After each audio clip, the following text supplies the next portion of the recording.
P6-5. I got the enthusiasm. A newly incorporated town incurred and paid compensated absences for vacation pay and sick leave of $40,000 during its first year of operation, 2001. So, we have, let me make this bigger. We have a $40,000 expenditure.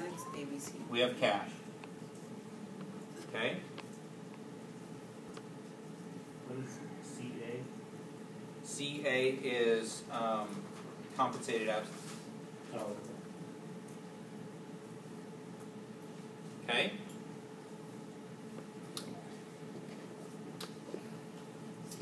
The second piece of that is that you are you're incurring this for your compensated absences, and so you're going to be recording another piece in the general long-term liabilities, right? Because if you remember back, see if we can go back here to compensated absences.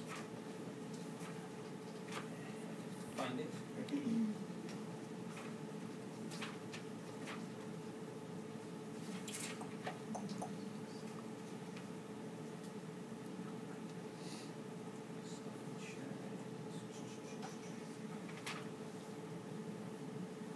They do the compensated absences and the judgments kind of together, but on 242, the bottom of 242, and then on 243, so it shows you the compensated absences, and then on the top of 243, it shows that they made an entry in the general long-term liability. So for number 2, that you want that to be added to the no general entry? Yeah, just say no general fund entry, because they're asking for the entries that go to the general fund in the problem. Right? Does that make sense? Because you have to prepare the journal entries for the town's general fund in A. There. Okay. So number 3, so that's number 2. At the end of 2001, the town estimates total liability for compensated absences, none of which is payable from available expendable financial resources, was $75,000. Does that make sense?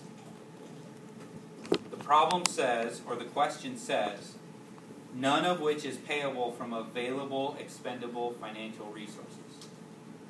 That keys you to say this is a long-term liability and does not go in the general fund. Does that make sense? oh, I see. Yes? No? Oh, yeah. Okay? So you wouldn't make a general fund in Right. because you don't have the funds to pay. Right. That's right. It's a future piece. Number 3, in 2002, the town paid $130,000 for compensated absences for vacation pay and sick leave. Same thing as number 1. Paid $130,000. Are we to assume that compensated absences and vacation or sick pay are all the same heading? They're all under the same basic category of CA? Yeah, vacation pay and sick leave are compensated absences. So we don't need a category for sick leave, vacation pay? No. Okay. You can just say expenditures for compensated absences.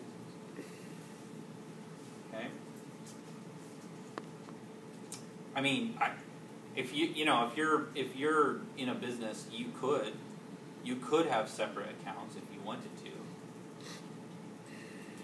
There's no rule against it.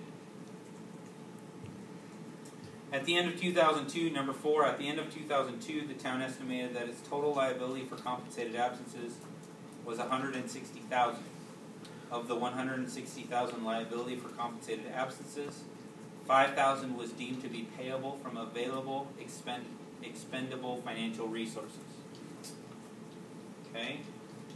So number 4, the only thing I'm going to record in the general fund, right, is the $5,000 that is available, or that's expendable out of my current funds, right? Does that make sense? the other piece of that, the $155,000, would go into the non-fund, right, and into the general long-term liability. Yes? Make sense?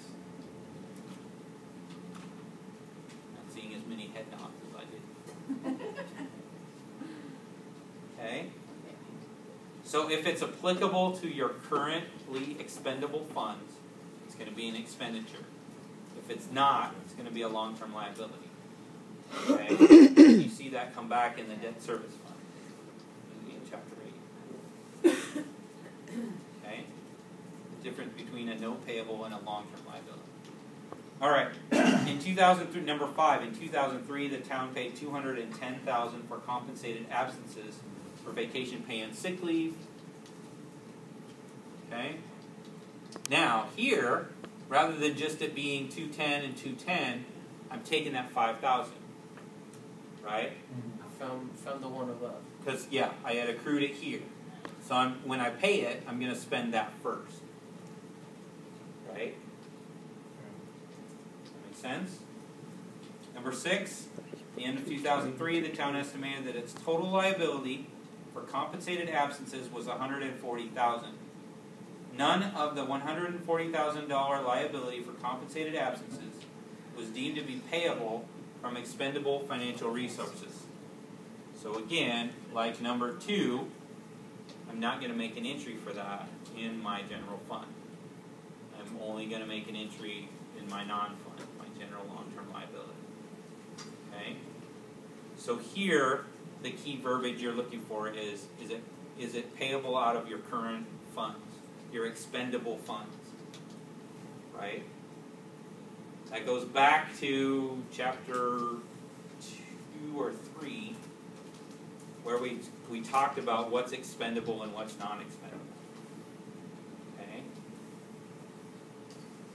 Right? B, letter B. What amount of liability should be reported in the general fund balance sheet for compensated absences for each of these years? So you have to look at each year, right? Nothing for 2001. So let's see, what was it? The first 2 entries were for 2001, right? Mm-hmm. And we're looking for what amount of liabilities should be reported. So none in the general fund, right? In 2002, we're going to record $5,000 in liabilities because we have a $5,000 liability right there. Okay? In the general fund. Remember, we're only looking at the general fund. And then for 2003, we're not going to report any because we don't have any liabilities for 2003. Because we paid the $5,000, that $5,000 liability we had, we paid it off. Okay? Letter C, what amount of expenditures must the town report each year in the general fund for compensated absences? Again, you go back to your journal entries, right? 1 and 2 have to do with 2001. I had $40,000 worth of expenditures. 3 and 4 were 2002. I had $135,000 of expenditures. And then 5 and 6 have to do with 2003. I had $205,000 worth of expenditures. Okay? So it's just asking you to look back at your journal entries. Okay? D. Calculate the amount of expenditures that would have been reported each year by the town if the payments and liabilities involved had been for claims and judgments instead of for compensated balances. And this is a trick question. Because your book treats compensated, it addresses compensated absences and claims and judgments in the same way, because you would record them in the same way. So this is just saying it's the same amount, right? Okay. So for D, you would if all of these were not compensated absences, they were claims and judgments, you'd record them the same way. Okay. Claims and judgments are what? What are claims and judgments? Any ideas? Claims for the amounts. Expenses. Lawsuits. Oh, well, yeah, claims and judgments. Right. So maybe claims someone, against you. Yeah. Yeah. Injuring themselves, Right. Claims for sick pay that they may not have had on the books. Or somebody suing you, somebody suing you, right? You have to report, if your book talks about this a little bit, and I don't remember if it gets into it later, but if you have a lawsuit against your company, right, or your organization, you have to report that in your financial statements. If it is, there's 3 categories. It's like if it's likely, if it's reasonable or probable, and then if it's unlikely. And if it's unlikely, I don't think you have to report it. The other 2 you do. Mm-hmm. And you're supposed to set aside a contingent liability. Okay? If you can at all put a dollar amount on what that's going to be. And then E is the same type of question. Assume the above payments and liabilities are associated with payments to and liabilities payable to the town's defined benefit pension plan. They're all the same. Okay? They're the same amounts. So C, D, and E are all the same amounts for each year. Because what they're trying to have you realize, again, is whether it's compensated absences, claims and judgments, or pension liability, or pension liabilities, right?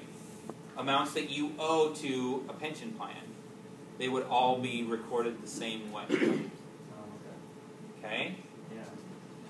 So the expenditures, so for instance, if number 1 had said, we pay $40,000 to our defined benefit pension plan, you would record it the same way. This would just say expenditures pension plan. Right? Instead of compensated absences. Right. Okay. And if there was an amount you owed that was longer term, it wasn't attributable to your expendable funds, you put it in general long-term liability. Your book talks about governments and different organizations that have a defined benefit pension plan, and they haven't saved enough money, right, because they haven't set enough money aside in their liabilities for that. Okay?